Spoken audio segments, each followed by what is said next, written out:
Ciertamente yo no me atrevería a hacer una comparación entre 94 y 2015, hay diferencias muy importantes. Para empezar, el régimen cambiario es diferente.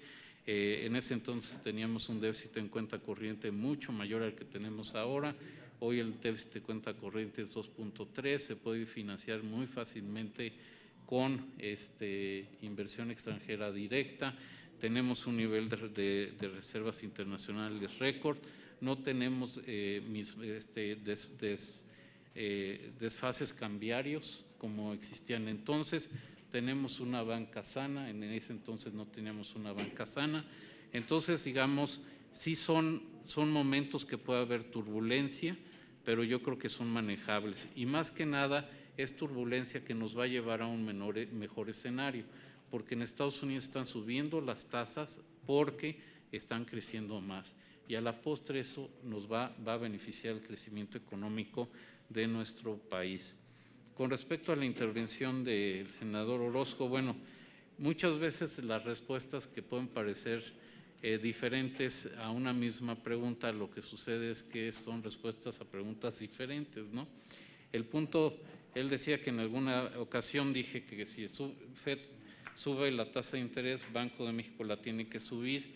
En otro instante, en algún momento dije que no se podía descartar la posibilidad de que si el tipo de cambio se desordenara, pudiéramos aumentar nuestras tasas de interés antes que la FED. Pues estaba precisamente analizando, las dos respuestas son válidas porque dependen de la pregunta, ¿no? Realmente el mecanismo de transmisión es una expectativa de mayor tasa de interés en Estados Unidos, un tipo de cambio más depreciado.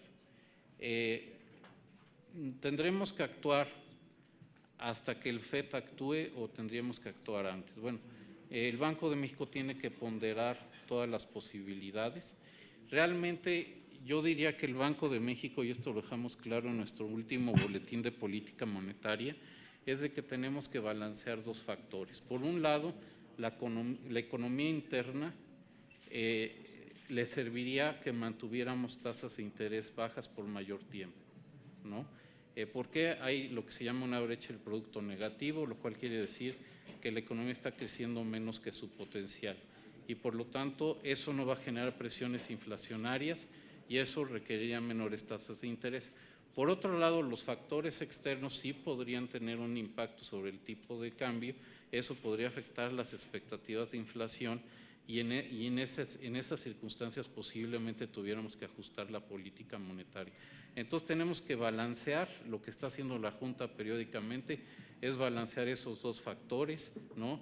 Y no podemos descartar que tuviéramos que actuar por efecto de la política del Federal Reserve, aun cuando eso pudiera tener un efecto sobre el tipo de cambio, bueno, más bien por el efecto que pudiera tener sobre el tipo de cambio. Entonces, no hay contradicción, sin embargo, es cómo se va a dar la película hacia adelante y en ese sentido, cómo vamos a estar balanceando pues esos dos fenómenos que se vuelven muy importantes para la conducción de la política monetaria.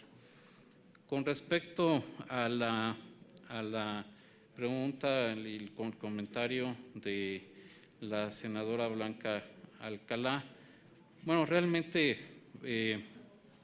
medidas para impulsar pues, el crecimiento económico, bueno, pues realmente yo pienso que la congruencia macroeconómica es un tema fundamental. ¿Por qué? Porque si no puede haber desintermediación financiera, puede haber más inflación, puede haber tasas más altas y eso nos puede meter en una dinámica que nos podría complicar mucho más el escenario y ponernos en una situación difícil.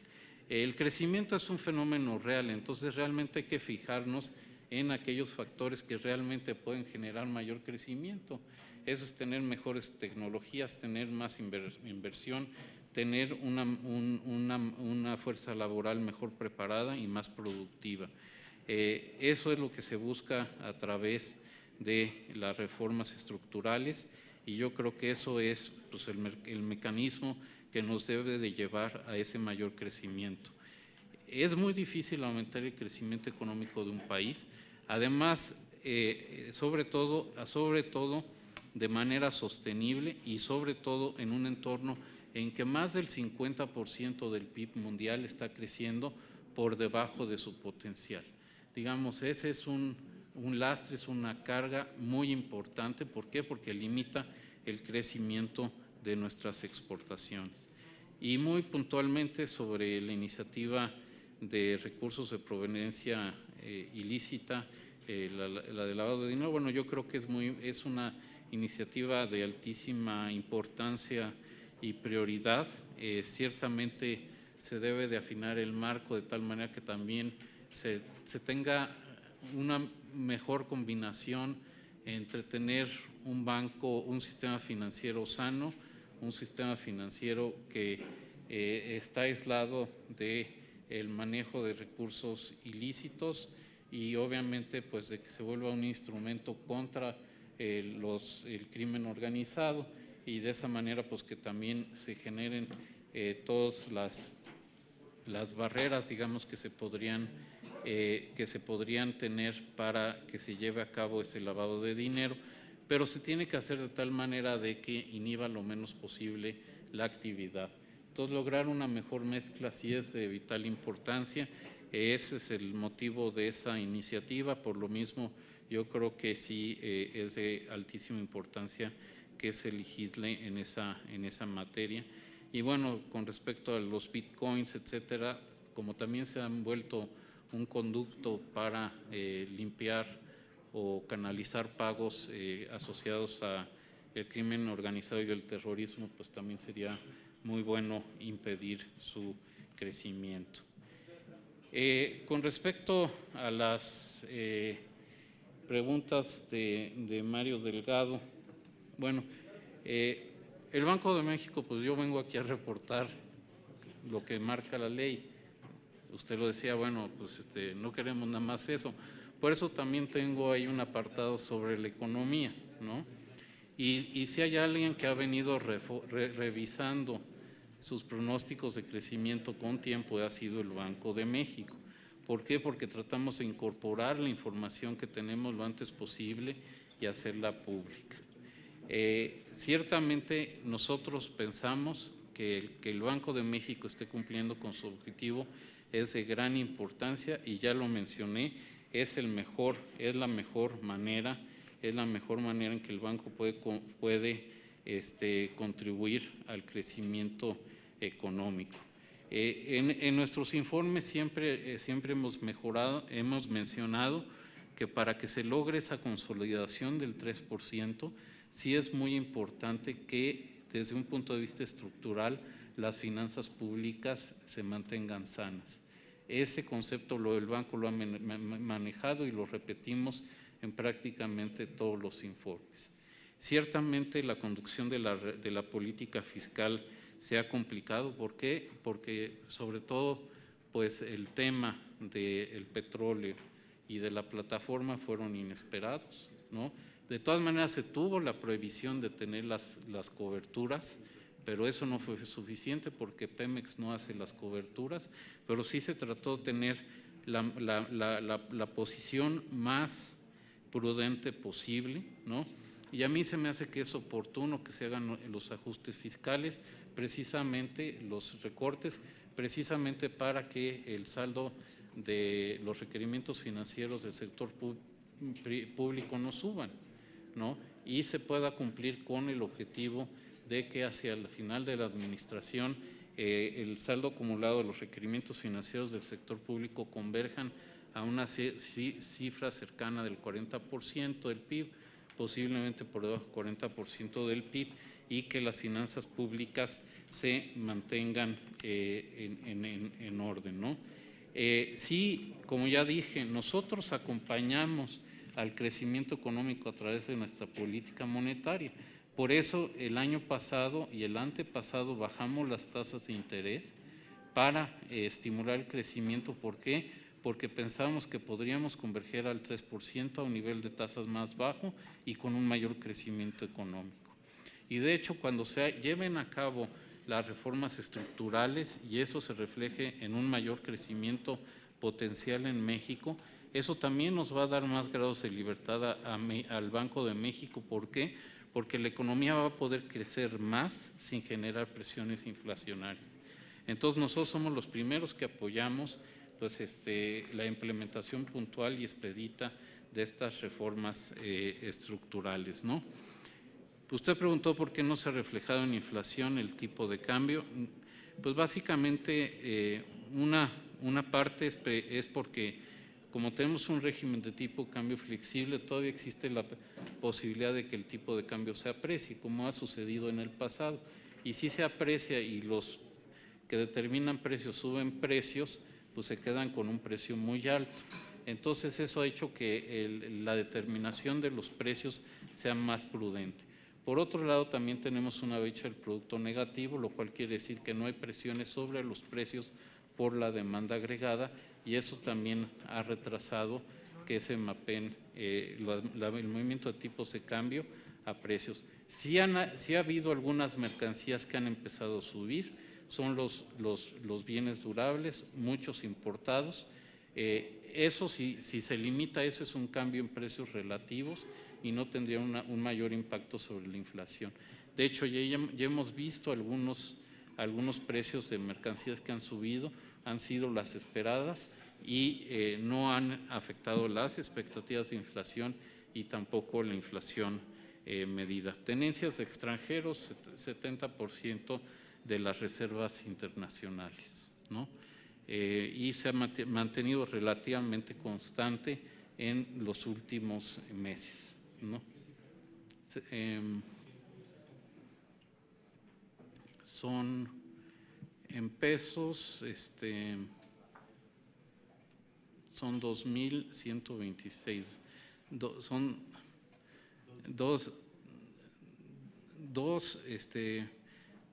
2.126 miles de millones de pesos, ¿no? Que deben ser, pues sí, como 70% de 2.000, pues sí, serían como 145.000 millones de dólares por ahí. Más o menos, exacto. Por otro lado, estos recursos no están en la banca, estos están en cuentas de custodia, o sea, estos no son pasivos bancarios, ¿no? Esos son títulos que están en cuentas de custodia en el Indeval. Entonces, pues para que se puedan salir, los tienen que vender y alguien los tiene que comprar, ¿no?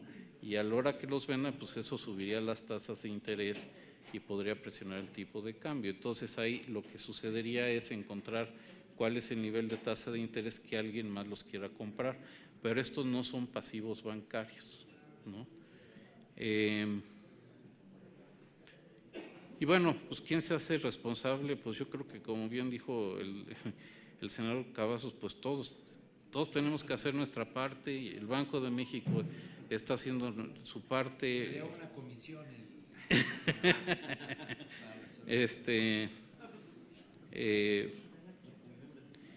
Y como digo, la acción y el mandato del banco es congruente con un mayor crecimiento económico y en ese sentido nosotros estaremos haciendo lo que nos corresponde, ¿no?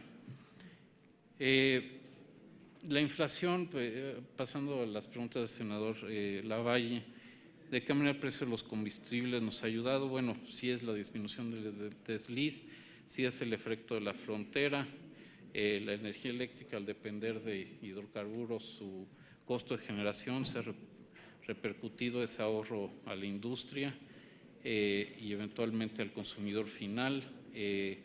Lo de telecomunicaciones, pues ya mencioné los factores que han venido beneficiándonos ahora. Ciertamente la reforma fiscal ahorita pues ya pasó su impacto, entonces un cambio una vez por todas no es un efecto sostenido.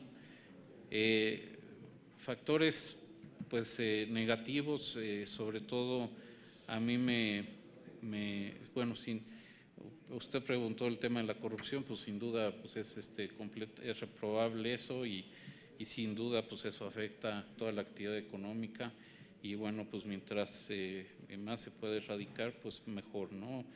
Eso no hay duda al respecto. En términos de los factores negativos, pues ya en el crecimiento pues ya mencioné el tema de la economía mundial. Por otro lado, pues sí, yo pienso que México debe de buscar entrar en un círculo virtuoso en el cual se empiezan a implementar más las reformas estructurales. Eso empieza a tener efectos sobre el ingreso, sobre el empleo, sobre los salarios, y eso mismo genere más inversión y genere más crecimiento. Ese es el círculo virtuoso en el que tenemos que entrar, y realmente alguien de ustedes mencionó, ya no me acuerdo quién, pero fue un comentario que coincido, creo que fue el senador Ríos Peter, que la confianza es un tema fundamental y la credibilidad. Bueno, pues yo creo que entrar y que cada vez la gente que crea más en ese círculo virtuoso, pues es lo que necesitamos buscar, ¿no? En términos de bancarización, la verdad es que a través de los corresponsales, de estas nuevas, de los corresponsales bancarios, simplemente, por ejemplo, con que una cadena comercial sea corresponsal, próximamente se van a aumentar 13,000 puntos de acceso a operaciones bancarias. Con eso vamos a cubrir pues, más del 95% de los municipios del país con cuando menos una ventanilla bancaria. Y también esto que anuncié de la Cámara de Compensación para pagos electrónicos es la clave para que se generalice el uso de teléfonos celulares como medio de pago. Entonces esa parte es muy importante y lo estamos ya desarrollando, ¿no? Y también el poder, el permitir, digamos, que los servicios, por ejemplo, de compensación y liquidación de pagos se pueda desagregar, ha permitido que se metan tecnologías que los bancos no estaban dispuestos a ofrecer y que eso reduzca mucho los costos, y por eso hemos visto que negocios más pequeños puedan tener ahora ventas a través de medios electrónicos que antes no podían aspirar a ellos, ¿no? Para 2016, bueno, pues sin duda nosotros pensamos consolidar la inflación al 3%, el crecimiento económico pensamos que debería de irse acelerando. ¿Por qué? Sobre todo por la consolidación en el crecimiento económico en Estados Unidos, por los impactos multiplicadores que tienen que tener las reformas estructurales, ¿no? Y bueno, pues ciertamente va a haber finanzas públicas sanas, aunque con una menor capacidad de gasto por los menores ingresos que sin duda van a resultar de los ingresos petroleros, ¿no? ¿Los posibles riesgos de la deuda? Sí, bueno, realmente precisamente por eso se han hecho los ajustes, ¿no? Para que los requerimientos financieros no aumenten y no aumente la deuda. Si el gobierno no estuviera al pendiente, pues no hubiera recortado gasto y hubiera gastado conforme a lo planeado, ¿no? Entonces el gobierno ha mostrado ya su compromiso en mantener la deuda sobre PIB a niveles controlados y que converjan a la trayectoria de PIB, de deuda sobre PIB que había anunciado antes, ¿no?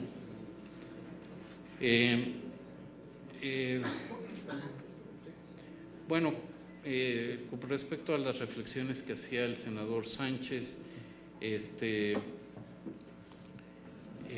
realmente yo creo que sí, el tema de la racionalización del presupuesto va a ser fundamental, que se mejore la estructura programática va a ser muy importante. Siempre se ha mencionado la necesidad de proteger los programas sociales, yo creo que eso es fundamental, pero bueno, habiendo ya pasado por Hacienda en algún momento, pues sí sé que hay oportunidad para racionalizar ese gasto, hacerlo más eficiente, hacer más con los mismos recursos que tenemos. Entonces yo creo que esa es una beta que constantemente se tiene que explotar y yo creo que sin duda este es el momento oportuno de hacerlo, ¿no? Y como usted bien dijo, pues están previendo reducciones importantes en precios de electricidad y que eventualmente pues todo eso va a beneficiar a la gente.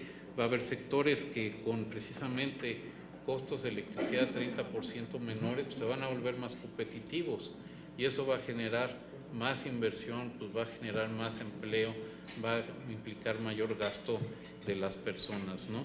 Y sin duda, bueno, la estabilidad es un objetivo compartido de varias autoridades y yo pienso que la Secretaría de Hacienda está actuando en la dirección de precisamente preservar esa estabilidad. Si no hay esa estabilidad, simplemente habrá tasas de interés mucho más altas y habrá posibilidades de crecimiento menores. Entonces, por eso creo que es importante y como yo bien dije, bueno, pues pienso que lo que se está haciendo en combinación con las reformas estructurales, cuyos resultados ya se están viendo, deben de llevar a un mayor crecimiento en el empleo en el país, ¿no? Y bueno, pues yo creo con la intervención del senador Cavazos pues no tengo ninguna diferencia. Muchas gracias. Gracias, señor gobernador. Han solicitado hacer uso de la voz en función del derecho de contrarréplica, solamente la senadora Dolores Padierna, el senador Armando Ríos Peter, el senador Mario Delgado, y en el caso del senador Manuel Cavazos Lerma, lo cede al senador David Penchina. Hemos sido particularmente flexibles en el uso del tiempo para la formulación de la pregunta. Aquí hay interés en que se puedan sujetar a los 2 o 3 minutos que concede el reglamento y una vez que se concluya con estas participaciones, usted tendría los comentarios finales, señor gobernador. Tiene el uso de la voz la senadora Dolores Padierna hasta por 3 minutos. Gracias, presidente. Con mucho respeto le digo al senador Cavazos Lerma que la productividad se mide haciendo una división, se pone PIB, Producto Interno Bruto, dividido entre población ocupada. O sea, con saber dividir es más que suficiente para poder calcular la tasa de crecimiento de la productividad. Y eso es lo que calcula el INEGI y es público y se lo entregué a cada senador por escrito. El INEGI pone la tasa de crecimiento de los salarios comparado con la tasa de productividad y no es, como lo está diciendo el informe del Banco de México, que van a la par. Los salarios están decreciendo y la productividad está creciendo. Lo deseable sería que en efecto fueran a la par. También, brevemente, decirle al señor gobernador dos cositas. El Banco Mundial, que ustedes lo toman como referencia incluso para muchas decisiones, ayer publicó el informe de pobreza, pobreza en América Latina. En este informe dice que la pobreza disminuyó en toda la región, en toda América Latina, menos en México y Brasil, pero que México ha disminuido, no ha disminuido el nivel de pobreza como porcentaje a lo largo de 20 años. Pues esto significa que el modelo económico está mal, es una prueba fehaciente que la política económica no funciona. El Banco de México sí mantiene controlada la inflación y a pesar de que se controla la inflación, hay cada vez más pobres. Por otro lado, a pesar de que se controla la inflación, no hay tasa de crecimiento. Usted dice, señor gobernador, que si se controla la inflación va a haber mayor tasa de crecimiento. Bueno, usted ha venido controlando la inflación, pero no hay una mayor tasa de crecimiento. Y eso de controlar la inflación, si tomamos solo el Índice Nacional de Precios al Consumidor, pero la afectación a los más pobres se da en la canasta básica y en los alimentos. Y estos dos rubros, canasta básica y alimentos, crecen por encima de lo que crece el Índice Nacional de Precios al Consumidor. Por otro lado, el tema de los energéticos. Si el precio del gas natural y el precio del petróleo están bajando, ¿por qué no bajan en esa proporción la electricidad y las gasolinas? Usted se refirió a las gasolinas de la frontera, que en efecto está bajando ese precio, pero es para que no se vayan a comprar las gasolinas de Estados Unidos, que están muchísimo más baratas que aquí, cuando dije, en fin, pero ¿qué precios están bajando? El de la querosina, el que es para los turbojet, pues eso no impacta en la economía de la inmensa mayoría de la población, más que los que usan el turbojet, el combustóleo y ya. Entonces no hay en realidad una disminución de los energéticos de consumo popular. Yo terminaría diciendo que con esta visión de que las reformas son milagrosas y que cuando se den, entonces vendrá el paraíso del crecimiento y todo el mundo va a estar muy bonito, todo va a ser dicha y felicidad, pues es una visión bastante limitada, y yo más bien conminaría a elaborar una nueva política de carácter endógeno, incluyente, equitativa, que reduzca los niveles de pobreza y conlleve al bienestar de la población. Necesitamos con urgencia una política industrial que aumente el contenido nacional para que verdaderamente nuestros empresarios tengan parte de los beneficios y disminuir la dependencia de nuestra economía con respecto a la economía de Estados Unidos. Son mis humildes sugerencias que espero las tomen en cuenta, aunque sea en el siglo próximo.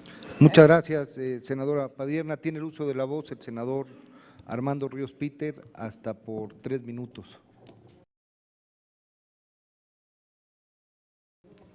Sí, muchas gracias. Gracias, señor gobernador, por la respuesta respecto al pronóstico de crecimiento en Estados Unidos, pero mi pregunta más puntual era por qué la proyección de que del 2% o 2.1 vamos a pasar al 2.5%. Me hice una tablita de macro 1, una tablita de macro 1. Si el consumo se mantiene ceteris paribus, para aludir al jefe de los economistas del grupo parlamentario del PRI, va a caer el gasto. Eso es lo que ya anunció el secretario Videgaray, va a caer el gasto.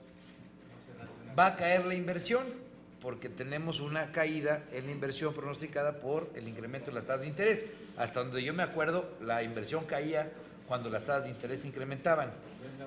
Y luego tenemos, digamos, para efectos esquemáticos, mi querido maestro, porque si no nos vamos a quedar aquí. Por favor. Luego, las sin diálogo, exportaciones sin es diálogo. posible que suban, y las importaciones posiblemente tengan un decremento, pero no tan grande según lo que usted nos planteó. ¿Por qué vamos a crecer más que el año 2014? Si el año pasado tuvimos más gasto y tuvimos una inversión mayor. Digo, a menos de que las exportaciones signifiquen el 50% del Producto Interno Bruto, o más épsilon. Muchas gracias, senador Ríos Peter. Tiene el uso de la voz hasta por 3 minutos el senador Mario Delgado.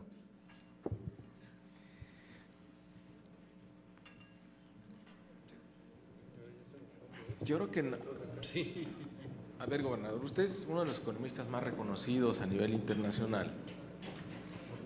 Y lo que esperamos con esto es que, pues no nada más diga yo hago lo que o sea, usted tiene que hacer lo que le mandata la ley. Pero lo que queremos es una opinión mayor de que no estemos conformes con lo que está pasando, de que seamos más autocríticos y siempre y cambiemos nuestra manera de pensar. Lo dice el Banco de México, el Banco Mundial, ya lo señalaba la senadora Padierna. México con estancamiento de 20 años en pobreza, y no nos atrevemos a pensar diferente. Es decir, bueno, pues vamos a repetir la fórmula de que pues inflación baja y estable es necesaria, sí, por supuesto que es necesaria, pero no es suficiente, pero nunca hay respuesta a ese no es suficiente. ¿Qué más tenemos que ser? Y no cuestionamos tampoco que esa baja inflación o esa estabilidad ¿A costa de qué lo estamos haciendo? Y ha sido a costa de mantener una demanda agregada deprimida. Es muy cómodo cumplir la meta de inflación cuando la economía no crece. El reto es tener una política monetaria con estabilidad de precios cuando hay crecimiento económico. Ese es el verdadero reto para las economías. Entonces, ¿a costa de qué? Pues nos ha costado mucho como país también tener esta estabilidad, que es una caída del poder adquisitivo de los trabajadores en un 75% en los últimos 30 años, para resumirlo. Tiene usted toda la razón, usted no determina los precios en economía, pero sí forma expectativas y su opinión cuenta y orienta al resto de los actores. Por eso yo le pedía si tiene algún tipo de estudio, información donde se sustente esta correlación de que, o se modele cuando menos, de cómo un aumento en los salarios pudiera llevarnos a mayor inflación. Hay estudios de Gerardo Esquivel y otro economista por ahí que dicen que no tendría un impacto significativo. Entonces, creo que esos son de los temas que debemos atrevernos a pensar diferente. También no me comentó si tenemos distintos escenarios ante cambios en la tasa de interés de la FED que se podría prever para nuestro país, y de estos 145,000 millones de dólares de bonos gubernamentales en manos de extranjeros. También le había comentado cuánto ha aumentado la demanda de CETES a 28 días, como para poder tener una estimación de cuáles están pensando, cuáles son los más probables a salir ante un cambio en la tasa de la FED. Es que podamos calcular o estimar cuántos de esos 145,000 millones, cuántos podrían irse. Y por último, bueno, usted decía, ¿cómo aumentar el crecimiento económico? Una pregunta que se le hizo. ¿Me permite, Congruencia. senador, solo solicitar silencio y atención a quienes nos hacen favor de acompañar en el salón? Dispense, senador, Es que continúe, por favor. Están analizando la tablita de Armando Ríos Peter. Adelante, por favor. Números potentes. Bueno, por último, usted, una de las recomendaciones que daba de cómo aumentar el crecimiento económico, decía usted, congruencia macroeconómica es fundamental. Y la congruencia macroeconómica para este año parece ser que vamos a tener una política monetaria y fiscal restrictiva. Entonces, la congruencia de la política monetaria y fiscal en este año pues no nos va a llevar a un mayor crecimiento económico. Y bueno, sustentar la esperanza del crecimiento en las reformas estructurales, pues es otra vez posponer, o sea, de manera muy cómoda, no ponernos como reto en el corto plazo cómo logramos tener condiciones distintas, pues para que nuestra economía cambie de rumbo y no tengamos en otros 20 años los mismos resultados que hoy reporta el Banco Mundial. Muchas gracias.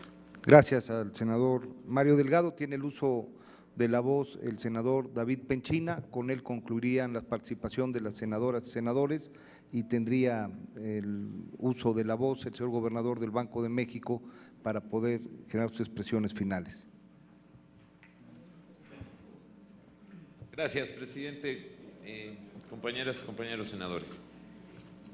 Yo he escuchado con mucha atención y yo entiendo que siempre es una tentación preguntarle a Agustín Carstens muchas cosas, no solo por su prestigio internacional probado, sino porque en el mundo hacendario y de la vida económica del país ha sido un protagonista, yo siempre he pensado que para bien de este país, como un exfuncionario de larga trayectoria en Hacienda y en Banco de México y a nivel internacional. Y en eso coincido plenamente con Mario Delgado, yo creo que es un economista reconocido y es un orgullo para México y siempre es un privilegio tenerlo aquí. Pero creo que habría que centrar dos cosas, pensando no solo en aceptar las críticas, sino aprender de ellas. Yo creo que la forma de pensar le da riqueza a la nación y no tenemos por qué coincidir en todo. Pero creo que estamos en el mundo de lo público somos representantes de lo público y usted es un funcionario público, y en el derecho público uno no puede hacer lo que la ley no le mandata. Por eso valdría la pena para centrar este tipo de ejercicios en las facultades que tiene el Banco de México. Y eso está en el artículo 2 y 3 de la Ley Orgánica del Banco de México. Me tranquiliza, señor gobernador, que usted no fije los salarios, que no emita deuda. Me tranquiliza mucho porque entonces mis gestiones como representante popular habrían fallado, y creo que eso siempre ayuda. Sin embargo, habría que cuestionarse tres cosas, me parece, centrales, incluso escuchando con atención y con respeto a quienes pensamos diferente. A ver, hay una guerra en el mundo, el crecimiento está bajo, no va a cambiar en el corto plazo, es una recesión mundial y México está creciendo por encima de ciertas economías que le son comparables. ¿No es suficiente? No, nadie está contento con eso, nadie absolutamente. ¿Cómo le hacemos? Y esa es una reflexión al economista, para imaginar que no solo vamos a contener el que se nos vayan capitales que han confiado en invertir bancariamente en México, solo a través de una política de tasas. Y yo creo que la respuesta es mucho a la que le apostamos de buena fe, porque yo no creo que aquí nadie, absolutamente nadie piense en que México le vaya mal. Para que esa inversión no solo la contengamos con tasas, sino cómo la bajamos para que se quede. Pues ese es el reto de una nación, y por eso creo que ese es el reto al que muchos le hemos apostado con reformas. Y creo que ahí, a lo mejor, ceteris paribus, citando a mi amigo Armando Ríos Peter, pues a lo mejor la tablita sí jala, porque entonces sí, la apuesta es que haya más inversión física, no solo bancaria. Y creo que eso, lamentablemente, no tiene plazos sexenales. Creo que los políticos estaríamos felices con que tuvieran plazos sexenales o trianuales, ¿no?, por aquello de las intermedias, pero eso no es así. Y creo que eso sí puede estar ocurriendo, y en eso creo que llevar una política monetaria congruente, que ese sí es su mandato, señor gobernador, pues siempre ayuda. Yo creo que la productividad es la clave de mejorar los salarios. Regresar a las épocas de que por decreto alguien fije salarios, me parece que ya hemos pagado un costo altísimo en nuestra historia reciente. Se fijan por decreto hasta la fecha. ¿Cómo le hacemos, de manera seria y no con demagogia, para que esa productividad se inserte en las reformas? Y aquí hay una reflexión de fondo que yo quisiera preguntarle. Y tal vez usted hoy comparece, según el artículo 47, a decirnos el año del ejercicio del banco, y esa es su obligación, cosa que siempre se agradece su disposición para incluso ampliar los temas. ¿Está el Banco de México hoy lo suficientemente armado hacia los retos del futuro, desde el punto de vista del mandato que la Constitución le dio en 1993? ¿O ya es hora de ir pensando cómo, en esa dimensión de una problemática mundial, pues el banco debe de tener, tal vez, hablando de instrumentos y objetivos, otras herramientas? ¿Está bien? ¿No? Es decir, el tema es mundial, y quién mejor que usted a nivel mundial sabe cómo anda la cocina de la economía. Y en ese sentido, tal vez no es hoy, usted no viene a informarnos un trimestre, sería ocioso revisar la política monetaria un trimestre o un cuatrimestre. Por eso el artículo 47 a usted lo obliga a venir aquí a darnos un informe anual. En perspectiva, gobernador, yo quisiera hoy o después encontrar del Banco de México, con el prestigio que le acompaña a su gobernador, dos reflexiones. ¿Qué instrumentos de política monetaria y económica en los bancos centrales mundiales, hoy el Banco de México cómo se compara, y qué deberíamos estar pensando hacia adelante en la autonomía constitucional mejor hecha por este Congreso y que mejor ha funcionado, que es el Banco de México? Y dos, ¿cómo le hacemos para no solo estar imaginando a través de tasas de interés cómo vamos a contener la fuga del capital ante la expectativa de las alzas de Estados Unidos después de la depresión de 10 años económica que tuvieron? Las reformas necesitan ser el gran imán para que esa lana no solo la detengamos con tasas, Esa es su obligación, gobernador, y sé que lo hacen y lo hacen muy bien y así está contenido en su informe. Pero creo que lo podríamos sintetizar ahí. Yo le agradezco sus reflexiones hoy o hacia adelante, siempre nos hacen llegar información muy valiosa. Tiene usted un equipo de profesionales en el Senado, pero sí sería muy útil en el artículo 2 y 3 de la Ley del Banco de México centrar nuestras preguntas y agradecer, diferenciándolas, sus opiniones que siempre son muy valiosas. Por su atención, muchas gracias. Agradecemos la participación del senador David Penchina y le pedimos al gobernador del Banco de México, al doctor Carstens, pudiera hacer los planteamientos finales, las consideraciones finales a esta comparecencia. Muchas gracias, señor presidente, y otra vez gracias a los senadores, a la senadora y a los senadores por sus inquietudes, sus comentarios que son muy valiosos. El informe de la pobreza no lo conozco, digo, no tengo por qué dudar de su calidad ni su precisión. Una de las cosas que sí, digamos, se reporta que la pobreza no ha avanzado mucho en México. Yo ahí haría dos reflexiones importantes. Una, yo estoy seguro de que si el Banco de México no se hubiera dedicado a mantener la inflación baja y estable, la pobreza sería mayor y el nivel de ingreso per cápita sería menor. Eso no hay duda, ¿no? Y a mí no me cabe la menor duda, porque eso está ampliamente documentado, de que al que más afecta la inflación es a la gente más pobre, ¿no? Ahora, la senadora Padilla tiene toda la razón en decir que, bueno, la canasta básica tiene un comportamiento diferente al INPC y que sí sería muy bueno que hubiera mayor contención en inflación en esa canasta.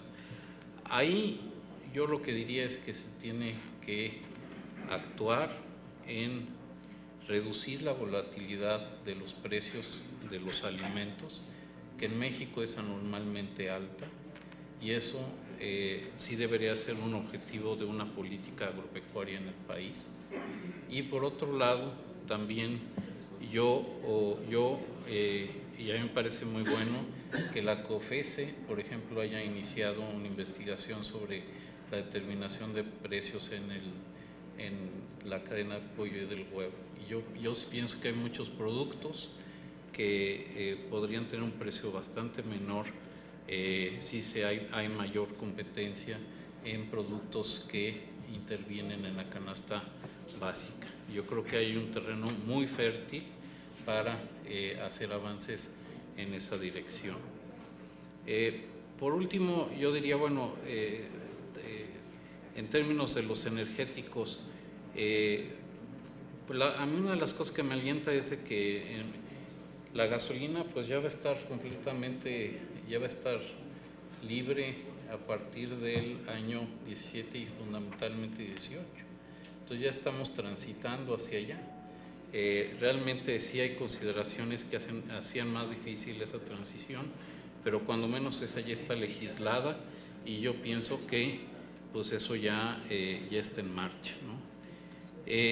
Con respecto a la pregunta del senador Ríos Peter, si pone la gráfica, ya no alcanzo a ver el número, ya sé. Aquí no me ves. La 19. Yo pongo la mía también así para… No, la 19. Es básica, cuentas nacionales básicas. Digo, aquí casi todas, no todos los que tú mencionas están ahí. Las exportaciones están creciendo, la inversión total está creciendo, no está cayendo, y el consumo está creciendo. Ahora, no está creciendo, o sea, para empezar, las flechas ahí en tus… no están en la dirección de vida. ¿No? Pero se supone que esta tendencia va a modificarse. Entonces, bueno, pues ahí está ya. Bueno, al rato que nos la presente que cayó, de repente, Bueno, ¡ay, pues, qué pasó! ¿No? Pero ve, ya trae un crecimiento bastante sostenido desde ahí. De que podría crecer más, sí, de que podría crecer, sí, de que sería bueno que creciera más, sí, De que es posible que crezca más, sí.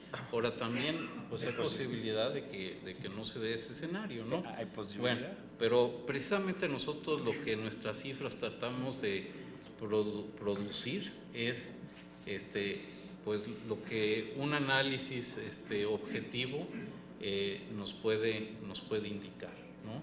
Y Normalmente esa gráfica venía en variación anual, hoy viene en índice con base en 2008, entonces se ve que crece todo.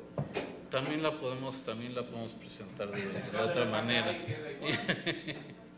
¿No?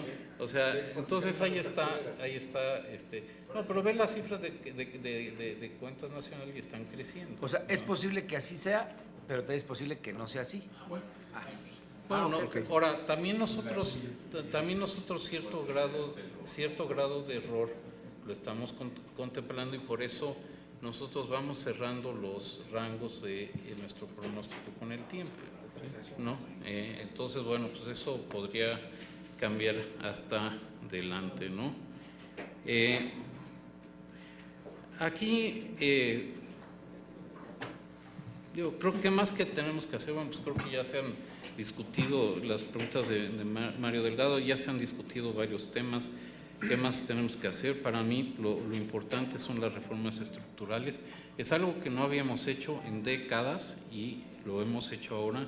Creo que se hicieron bien y hay que implementarlas. El bajar de la inflación no ha tenido costo. Yo creo que al contrario ha beneficiado muchísimo al país. Digamos, simplemente hay que ver 1994, cuando inició la autonomía, fue un año muy complicado donde la inflación llegó a 160%. Ahí el gobierno federal, que es el que tiene la mayor calidad crediticia, no podía pedir prestado por más de una semana a tasas no menores de 120, 130%. Hoy el gobierno de México puede pedir prestado a 100 años en libras, en euros, a una tasa de 4.2%. En México tenemos un mercado desarrollado de deuda pública a 30 años y estamos pagando tasas pues que están entre 5 y 6%, 5 y 6,5%. Realmente el costo de financiamiento y la intermediación financiera ha mejorado muchísimo y eso le da un gran impulso a la economía mexicana. De que no es suficiente, bueno, estoy de acuerdo contigo, eso no hay duda. Y por otro lado también, cuando más se ha deteriorado, si uno ve una serie del salario real, cuando más se ha deteriorado ha sido en los periodos de inflaciones altas.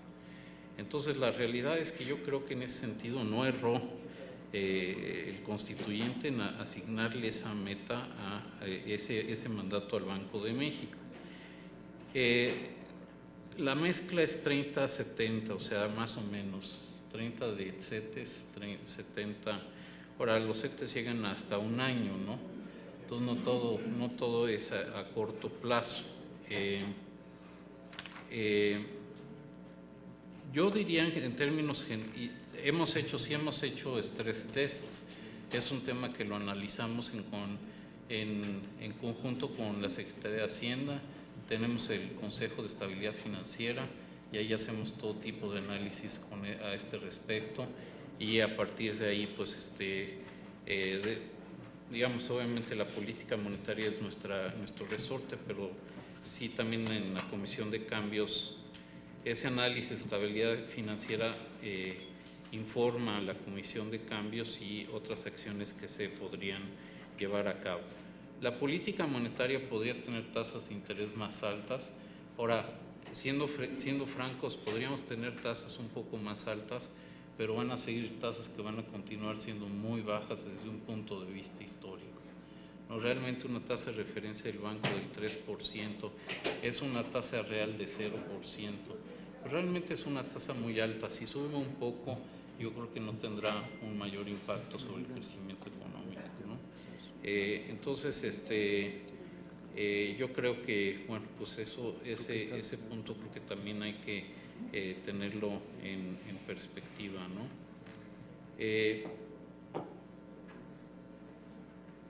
Bueno, yo creo que esos son los principales comentarios. Con respecto a la intervención del senador Penchina, yo coincido de que no debemos, o sea, debemos estar preparados para que si hay retorno de capitales, pues los podamos manejar de la mejor manera posible, pero sí deberíamos de buscar que los capitales no nada más se queden, sino que aumenten, ¿no?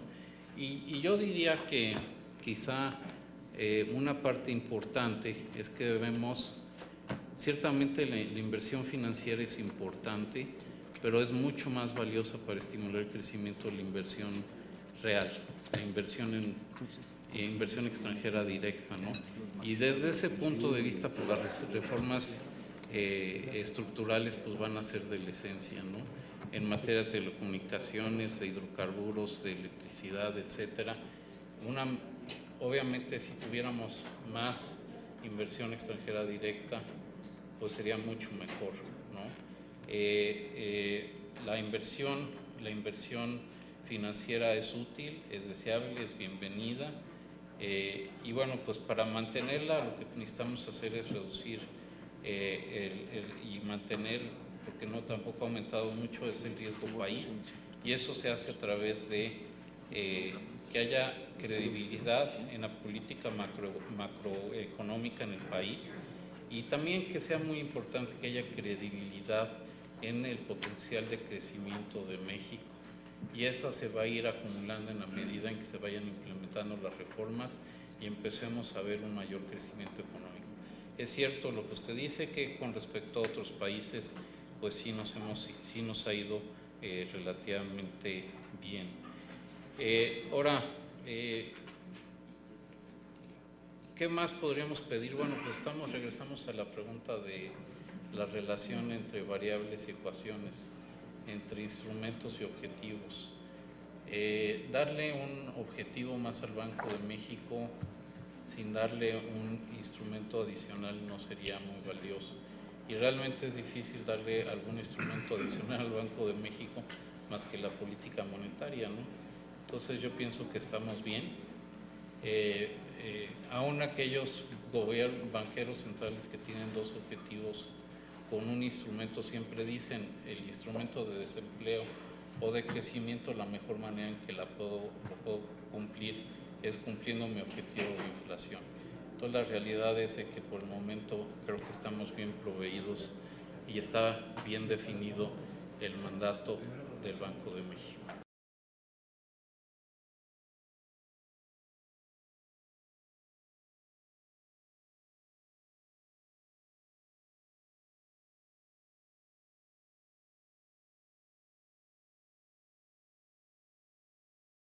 Muchas gracias. Muchas gracias a usted, señor gobernador. Con estas respuestas concluye la comparecencia del doctor Agustín Carstens. Agradecemos mucho la disposición y el tiempo con el que atendió los cuestionamientos de los integrantes de esta comisión. Le pido a los senadores y a las senadoras que tengan apartado el próximo lunes a las 12 del día para sesión, en tiempo y forma les estará formalmente llegando la invitación.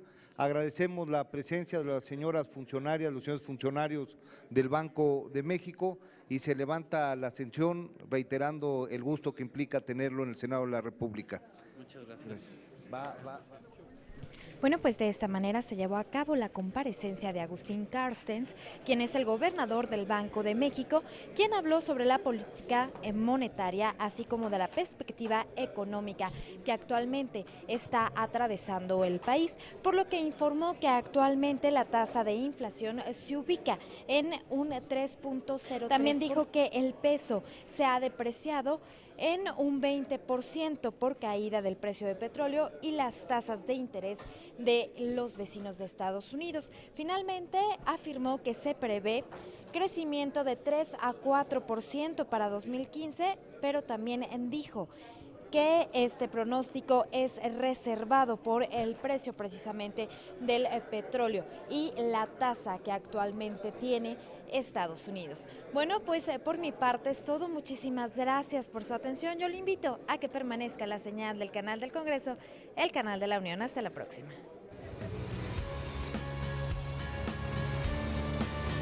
Canal del Congreso, el canal de la Unión, presentó.